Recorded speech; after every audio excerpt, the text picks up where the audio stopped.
Okay, hey, welcome to another episode of On the Wrist from Off the Cuff. Today, I have a really great episode for you guys about Seiko. A little bit about them. They are founded back in 1881. They are Japanese in origin and have factories throughout Asia. They cover all market segments from entry level to high end. And Seiko 5 is their signature entry level mechanical line. In terms of the type of watch, I consider this an everyday watch. Some key common characteristics and design language. When you're looking for something that you can wear every day, you're really just going to want that versatile blend of sporty and dressy attributes. This is their Seiko 5 Sports SRPK17 55th Anniversary Recreation Limited Edition. Created in 1968, Seiko 5 Sports have brought durable and reliable mechanical watches to watch lovers around the world. Today, the collection celebrates its 55th anniversary with this new 15,555 piece limited edition that recreates the first watch from 1968. And it does also include some really cool commemorative packaging that's quite special and unique to this piece. Another great piece about this is because it is a Seiko 5, it's quite affordable with a $415 MSRP. Again, I did source this one via our friends over at Belmont Watches locally out of San Diego, and I believe they might have a couple more on the way. So definitely check the links down below if you want to get a link to them directly, and you can secure one. They might not be quite at MSRP. You just never know with limited editions. I know this one isn't super limited, but if you do want to get this piece within the first couple of runs, then you're going to probably want to jump on it, and sometimes you will pay a premium. But with that said, guys, I'm really excited about this piece. I have to say it hasn't disappointed me. It is not a perfect watch, but I think it could be considered a perfect Seiko. So with all that said, let's go ahead, zoom the camera out, get this piece in hand, and take a closer look. Okay, guys, so speaking of perfect Seikos, some of you might remember my most worn watch of 2022 was this bad boy, and this is one of my favorite releases. And when I say perfection, again, this isn't a perfect watch, but this particular watch, it just did everything right. And Seiko's really known for some very eccentric watches. They're not big on making those kind of one watches that can just do it all. I have a huge love for some very eccentric and very flawed watches from Seiko, but this is one of the ones where it's just, they executed it so well that I just kind of love it for what it is. And there's different levels to that. And at the time, this was kind of I'd say the most affordable version of a perfect Seiko you could get.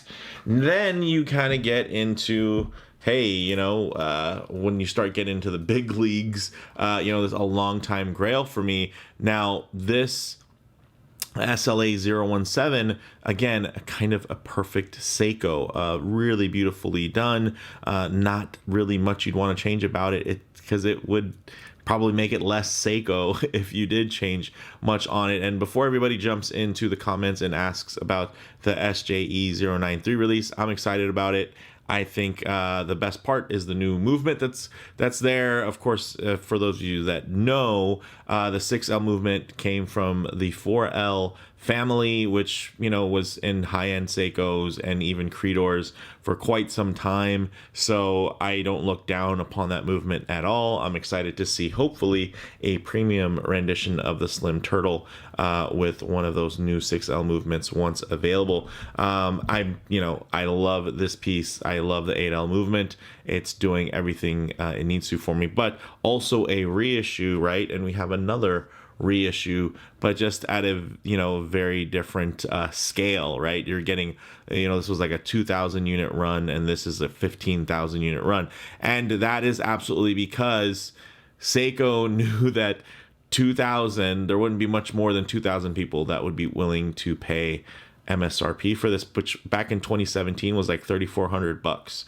So they knew that, and with the new SJE that's coming out, they know that there aren't much more than 19,000, 1965 people that may want it. I think there's going to be a lot more I think it'll sell out really fast, but they know it's not for everybody. It's not marketed for everybody. This, on the other hand, absolutely is marketed for everybody, and you can tell because of the amount they made, 15,000 are going to be made of this piece, and it's because they want everyone to have this. And you know, that's how, you know, not everybody is looking to spend multiples of thousands on a watch. Not everyone will appreciate their history, their lineage, and all that.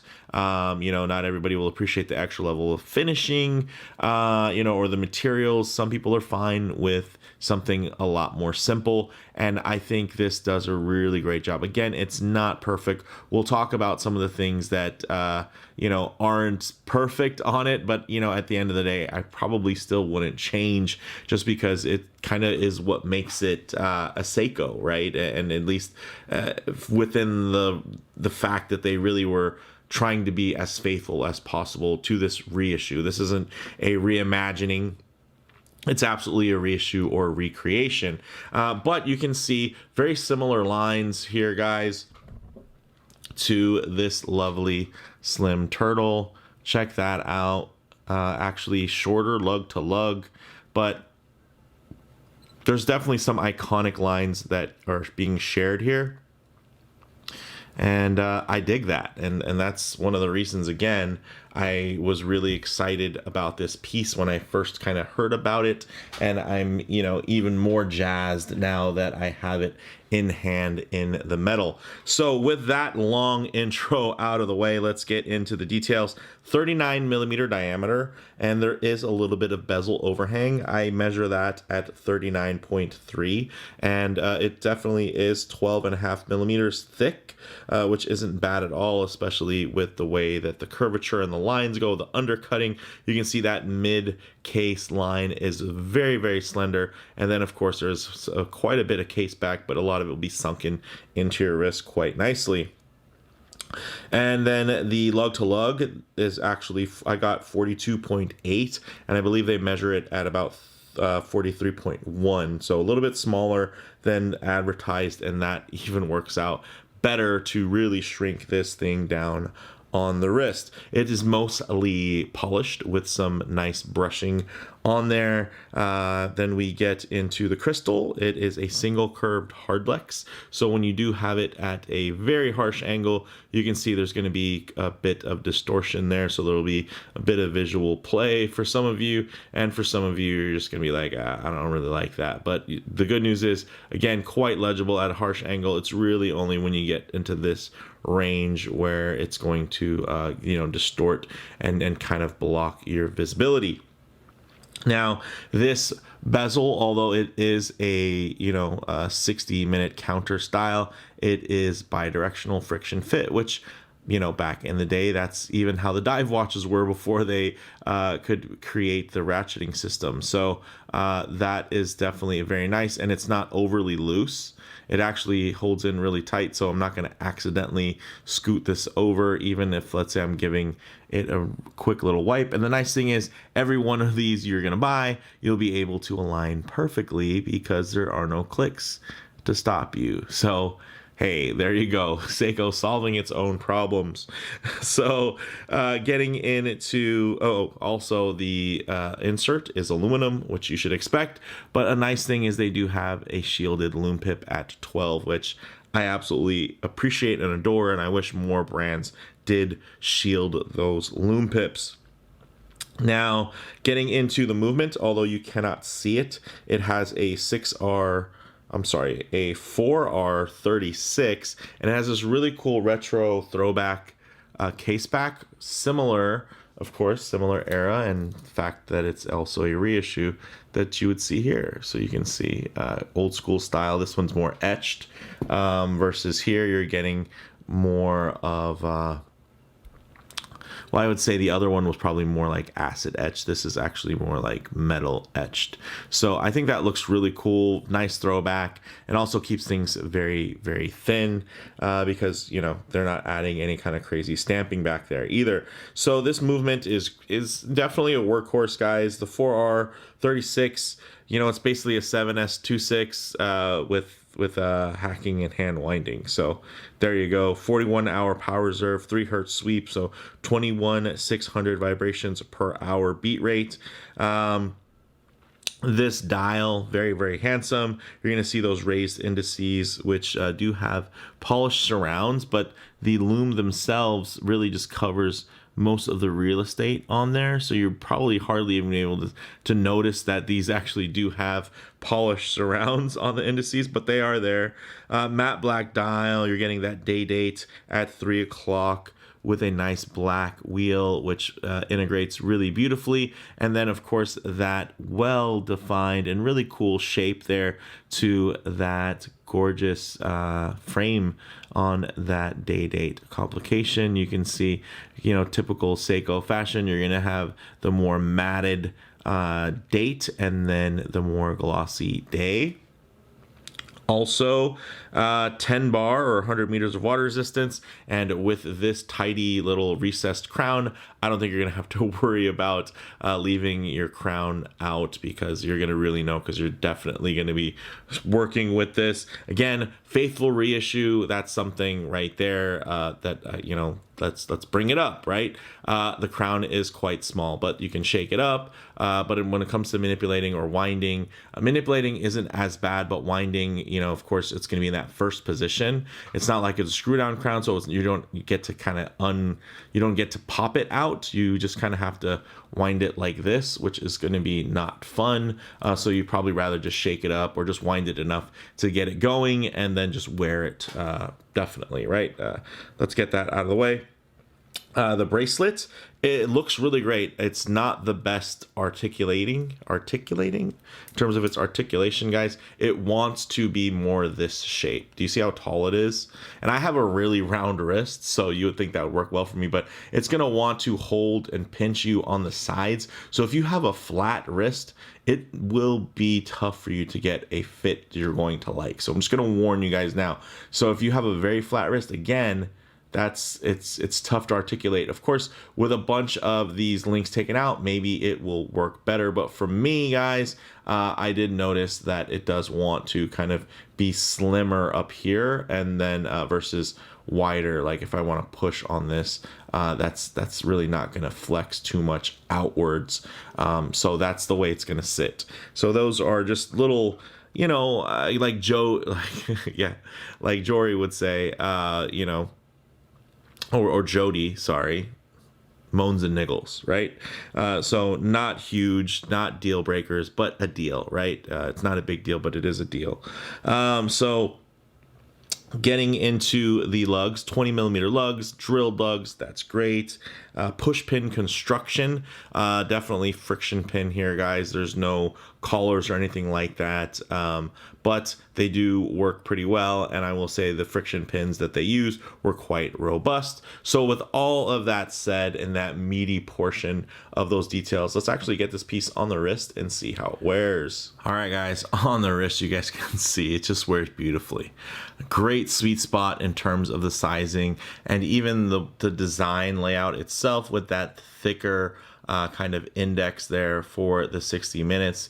It does help push your eyes to a smaller black portion in the center dial, but at the same time, those indices are still pushed to the outer ring, so it doesn't feel overly small, but it doesn't, it definitely helps taper down some of that visual weight. But of course, if I get the my wrist a little bit too close to the camera, you're gonna get a bit of perspective distortion. So what I like to do is keep my wrist nice and low and then just tighten up the frame here, so you guys can still get a detailed look while just keeping a truer aspect ratio of how this will sit on the wrist. You can see beautifully centered on my 7.5-inch wrist, and again, I have a very round wrist. It's not flat and wide, so when you see this nicely centered, that'll even look that way for people with smaller wrists who just happen to have flatter ones.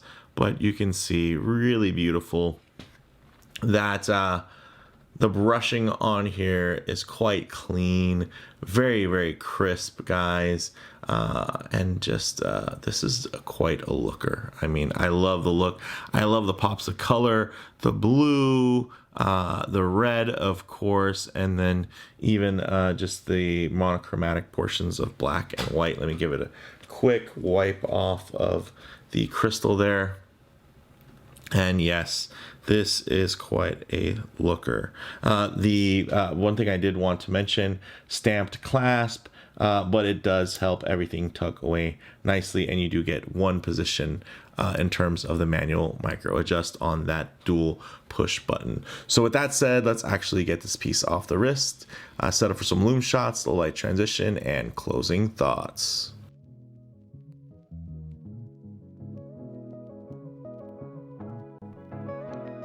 They say you don't just buy the product, you buy the seller too. Well, here's a seller I can absolutely recommend. Belmont Watches in San Diego. They deal in both new and pre-owned, from industry mainstays to niche independents, across vintage and modern references.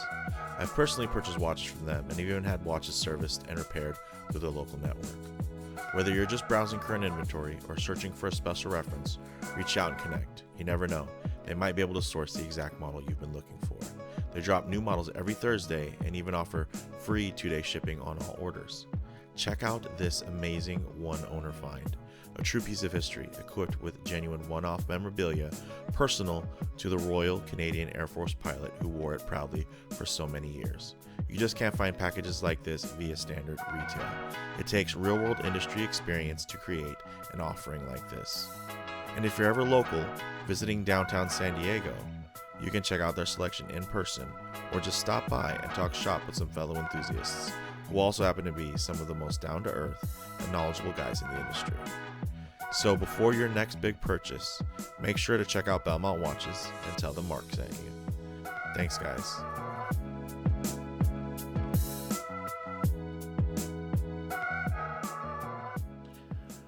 Okay, let's go ahead and hit the lights here.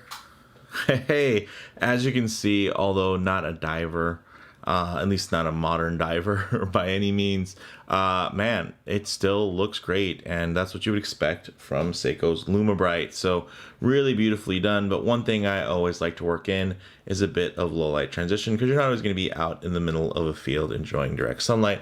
A lot of times you're going to find yourself coming in and out of buildings, walking underneath overhangs, or just hanging out underneath the shade of a tree. So it's nice to see how these colors, textures, and finishes render like in less than optimal lighting, to maybe even include a bit of harsh high contrast lighting here, which could typically expose any types of production defects. But all you're going to see is probably just a bit of fingerprints there and some hand grease, because this thing is pretty flawless. Wow, pretty nice. And again, not a perfect watch, but there's something just about when Seiko does something that is just, you know, it's still quirky but not eccentric, right? Where it just does just enough to have that signature appeal. Whew, this is definitely one of those cases, guys.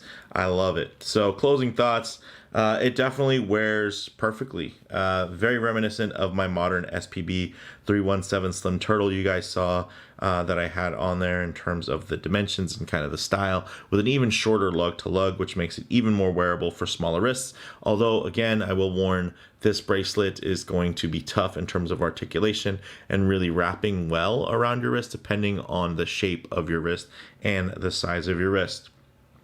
Now, the dial weight is nicely shrunken down due to that thicker outer minute track, which is really nice. So the visual weight feels very balanced and definitely very retro, especially with those little pops of color that we all enjoy so much. In terms of model variants, not applicable for now, but hopefully we'll see future models reusing this same case and bracelet in the future, or at the very least the case, and, you know, maybe updating the dial and the bezel insert to something a little bit more modern in terms of what Seiko 5 is doing now. But I think it'd be really cool.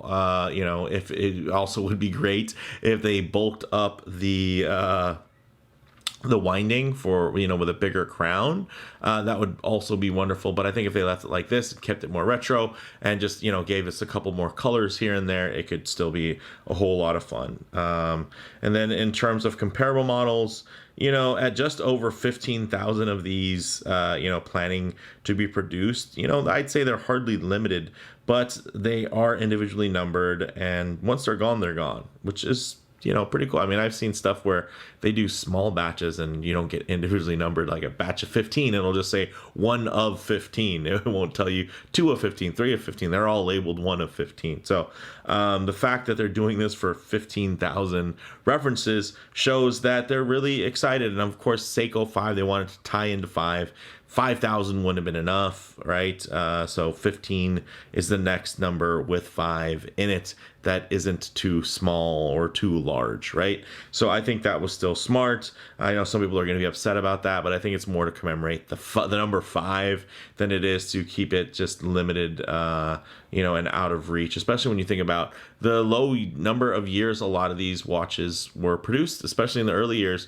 They might be produced for only 2-3 years at a time before they were replaced by something else, versus a lot of the watches that more of the collectors today, we love the SARB Alpinists and SKXs. Those were running 15-20 years before they were discontinued. So it's just a kind of a different outlook from that perspective in terms of scarcity and whatnot.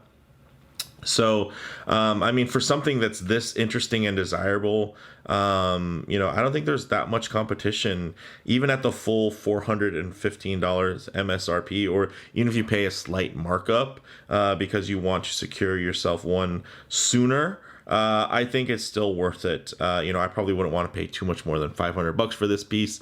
But I will say that, if you wait a couple months, you'll probably be able to find them at the normal MSRP or below, because they're making a ton of these. I think this one was, number 3,000 and some change, and they're going to do 15,000 more of them. So, they'll still be producing these for the next, 3-4 years, I would think.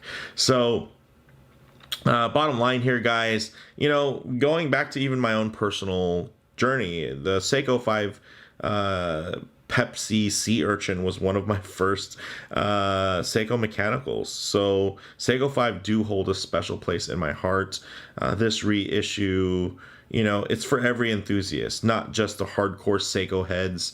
And with 15,000 examples in the works, I think anybody that does want this one shouldn't have a problem finding one. So I think that's awesome, and I appreciate it. And I know it's really easy to kind of jump on the bash Seiko bandwagon, but that's how it is, right? When you're an undiscovered, unappreciated gem that's offering super high value, then that's what you're all about. And there's brands that's their whole point is to undercut. Seiko is not one of those brands. They don't have to be that brand anymore. They've evolved past just being a cheaper alternative to something else expensive that's desirable. They have their own desirability, their own lineage, their own history, their own, pieces. And yeah, the people who work there probably should, the artisans that work, in the Grand Seiko studio and everything. And even when you get down to a lot of the shared workspaces and technologies across all of their different lines,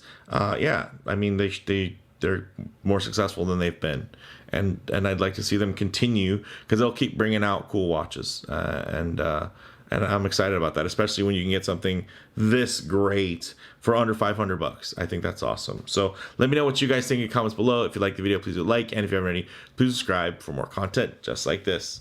Thanks, guys.